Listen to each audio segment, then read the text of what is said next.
On sait aujourd'hui, et depuis quelques temps d'ailleurs, que la grippe a un caractère saisonnier.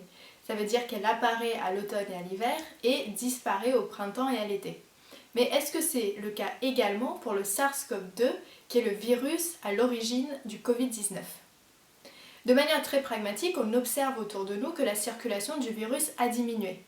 Mais est-ce que c'est réellement à cause de la hausse des températures ou est-ce que c'est une simple coïncidence ? Voici plusieurs pistes qui existent aujourd'hui. La première piste, c'est de se dire que non, la circulation du virus n'a pas diminué à cause de la hausse des températures, mais plutôt à cause du changement de comportement des personnes. Pourquoi ? Pendant l'hiver, on a plus tendance à rester enfermé dans des endroits confinés avec des personnes autour de nous, avec peu d'aération, et donc c'est un milieu propice à la propagation d'un virus. L'été, au contraire, on a tendance à ouvrir les fenêtres, à sortir dehors, à être moins proche des gens, ou en tout cas dans des espaces ouverts, et donc la circulation du virus peut diminuer.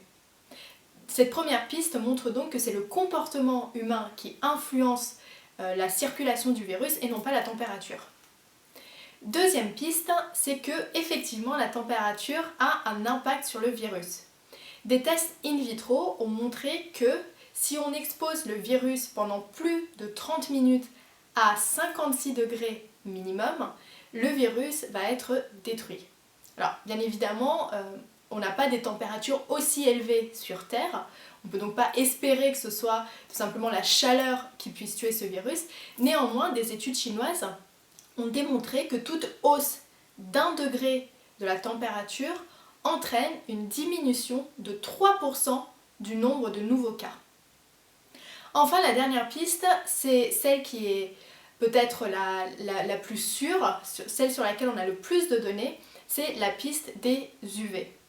Comme vous le savez certainement, le soleil émet des ultraviolets qui sont de 3 types, A, B et C, qui vont atteindre la surface de la Terre. Des études ont montré que les UV de type B, qui sont ceux qui vont atteindre, il me semble, à 5% la surface de la Terre, peuvent avoir un impact, un effet germicide dans certaines conditions bien particulières. Qu'entend-on par effet germicide ? C'est-à-dire qu'ils vont venir tuer les virus et les bactéries. Alors là, je me dois de mettre en garde, n'essayez pas de vous exposer à des UV, que ce soit des UVB ou des UVC qui sont d'ailleurs très très toxiques, parce que ça ne peut agir que dans l'environnement. Si vous êtes déjà contaminé, ça ne sert à rien de s'exposer à des UV, ça peut avoir un impact très très négatif et ça ne vous aidera pas à vous séparer du virus ou à tuer le virus. Donc en résumé, finalement, on ne sait pas trop si une augmentation de la température va réduire la circulation du virus. On a plusieurs pistes, mais il faut très certainement attendre d'avoir beaucoup plus de données pour pouvoir se prononcer définitivement.